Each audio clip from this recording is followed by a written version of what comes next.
ለዛ እኮ ነው በኢትዮጵያም ብሎም በምስራቅ አፍሪካ የመጀመሪያ እንደሆነ የተነገረለት የ3D ስክሪን በማስታወቂያ ዘርፍ ላይ ታላቅ ሚናን ትልቅ ጥቅም ያገኛል የተባለ ይኸውላችሁ በቦሌ መንገድ ላይ 160 ካሬ ላይ ያረፈ የ3D LED ስክሪን በዚህ መልኩ የተገጠመው ማለት ነው። ይሄው የፌዴራል ፖሊስ ኮሚሽን ቁጥጥር አረጋለሁ ምናምን ብሎ አይደለ ድሮኖችን ይሄው ሰማይ ላይ አዲስ አበባ ሰማይ ላይ እየበተነ ያለው በጣም የሚገርም እኮ ነው። ስማርት ሲቲውንም ተመልከቱት። አያችሁ ሀገራችን ወዴት እየተቀየረች እንዳለች።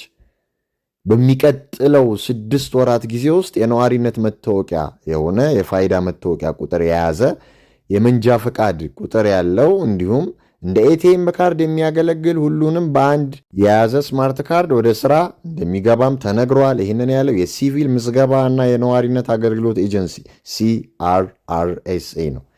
አያቸው ሀገራችን በምን ያህል ፍጥነት ከነ ትራምፕ ጋር አብራ እየተጓዘች እንዳለች። አሁን እዛ ዋይልድ ፋየሩ ምናምን የሚያወድሙት ለዚህ ነው፣ ለስማርት ሲቲው ነው። አያችሁ አሁን ደግሞ የኢትዮጵያ ሕዝብ ከ6 ወር በኋላ በቃ ዘመናዊ እስር ቤት ውስጥ ይቆለፋል ማለት ነው። ለማይክሮቺፕ ጫፍ ላይ ነን። በቃ አሁን ጫፍ ላይ ለአውሬው ሲስተም ለቢስቱ ሲስተም መዳረሻ ላይ ነን ማለት ነው። የመጨረሻ ጫፍ ላይ ነን ማለት ነው። አሁን ሁሉንም በአንድ ሊጠቀልሉት ነው ማለት ነው። ስማርት ካርድ በሚል ስንለው የነበረው ይኸው መጣ እና ድሮኖቹም ልክ ላሪ ኤልሰን እንዳለው አያችሁ ሁሉንም ይቆጣጠራሉ፣ ሁሉንም ያደርጋሉ ማለት ነው። ኤአይ ነው እንዳለ ሲስተሙ፣ ስታርጌት ነው ሲስተሙ። የሚገርም እኮ ነው።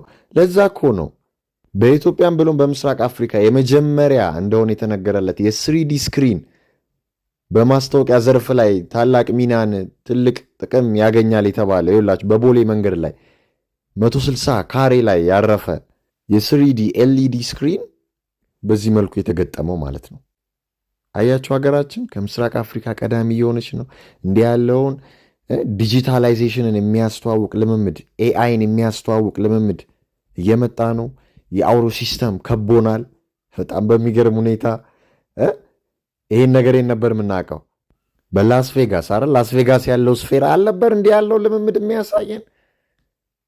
ሰባብረው እየወጡ እንደሆነ ኤአዮች የእነሱ ዘመን እየመጣ እንደሆነ የሰው ልጅ ስሌቭስ ሊሆን እንደተዘጋጀ እያየን ነው። ዩቫል ነው ሃራሪ ያለውን ትሰሙታላችሁ በዚህ ጉዳይ ላይ። ታዲያ ትራምፕ በዳቮስ ንግግር አድርጓል እና እየሰማሁት ነበር። በጣም የሚገርም ነው። የሚገርም ነገር ነው ያላቸው እዛ ላይ ማለት ነው።